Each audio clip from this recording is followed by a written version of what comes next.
There's no doubt that social anxiety and related anxious conditions can be complex. However, there are some fundamental elements that, when they are addressed, can profoundly reduce our social anxiety. Essentially, the maladjusted coping modes that perpetuate these conditions are what has to be interrupted. And so we're going to take a look at the issue of self-esteem versus humility in the treatment of social anxiety. I will posit right off the bat, in reducing social anxiety, we need to divest from overinvestments in self-esteem. Certainly, self-esteem is a very critical issue in social anxiety. However, it is also the hook in the water that draws us to practice a maladjusted coping mode. We believe that the maladjusted coping mode, for example, seeking redemption, seeking validation, looking good, being exceptional, being celebrated. These are elements that should not be eliminated. However, our investment in these intentions needs to be reduced, and the intention to practice humility, it must be increased to reduce our anxiety. This is basic 101 reduction of social anxiety, and it confounds many of us, as it has in my life. I was practicing seeking redemption, practicing looking good, in my social anxiety simply did not break, and it was a great mystery. Reorganizing ourselves in our practice is critical. So we must, in a sense, first find how to operate with our minds. How do we operate to reduce social anxiety? I'm going to suggest that you need to initially cultivate an advanced self-monitoring. And we begin advanced self-monitoring by targeting a recurrent preoccupation, fantasy, or scenario that occurs commonly. And the one that I used a great deal was looking good. In other words, when we have a fantasy in which you are boasting to someone, if you're suffering social anxiety, and that you're finding that you're having a recurrent fantasy, a recurrent imagining that you are telling someone about something you do well, this is one of the aggravating, maladjusted modalities that is aggravating the condition and allowing it to perpetuate. 101, this is one of the basics. So, we are very interested in what they call the compensatory coping modes. And one of them is, of course, seeking self-esteem. And, when I meet people who are initiating the recovery from social anxiety, they are sometimes shocked at the idea that the intention needs to embrace humility. Why? Well, because it feels so associated with humiliation. Rather than moving towards humility, they rather move towards honor, towards prestige, towards being celebrated. And this is the essential error. Let me help you to understand a little further. When we have an inferiority complex, for example, we sometimes go into a compensatory mode and operate with its opposite. And in other words, we moved towards being inflated because we feel defective, inadequate. This oppositeness is in fact the problem.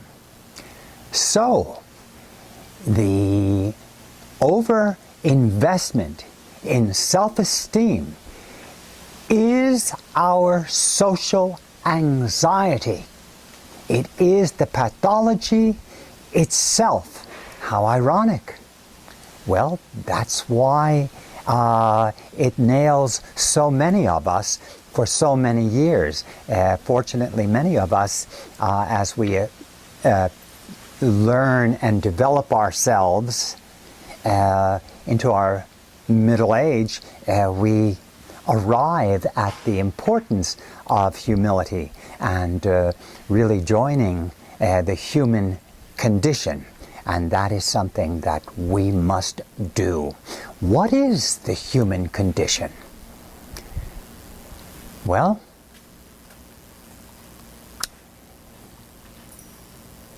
I think Elizabeth Kubler-Ross said it very well, and I mean it can be characterized in many ways. It is a very broad breadth of potential. And Elizabeth Kubler-Ross, who distinguished herself helping folks that were dying, was a person who matured. And she once stated that if you do not know yourself to be a person who can take a kernel of food from a starving baby's mouth, you do not know yourself yet. Well, she's talking about our dark side, our selfish side. And this side often needs to be embraced for us to arrive at a radical acceptance. Radical acceptance is very related to humility. It accepts the human condition personally and collectively. So I'm bringing this to your attention. We need to open our hearts if we are to make that initial recovery from acute social anxiety. If you are able to harness this lecture and begin to apply it, you can reduce your social anxiety in days, certainly in months, and measurably. And of course, it's a great relief. What a wonderful relief to not be defending ourselves inappropriately, where we come in, we meet people, and you can still have the mind get a little anxious and feel threatened. However, we are invested in a way. We do not respond to that hook in the water. We don't bite it and end up like a fish on a hook. We tolerate that mental event. It's been conditioned in for many years sometimes. We tolerate it and we practice humility. We practice not defending ourselves. We abstain. We refrain from attempting to look good, attempting to have a script where we seek the admiration of others.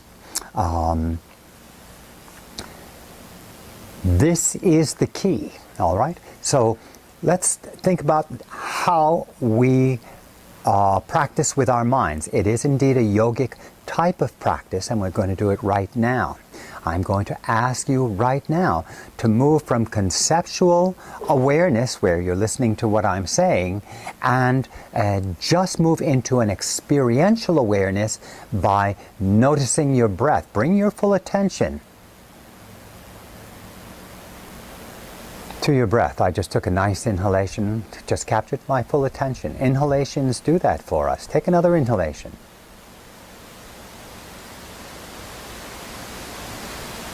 Can you see that you're free of conception during that inhalation? This is an example of what must occur. You have to be open and empty, so to speak. Let's do it again. Take a breath.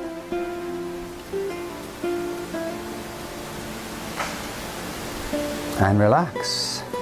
Now, take a breath and listen.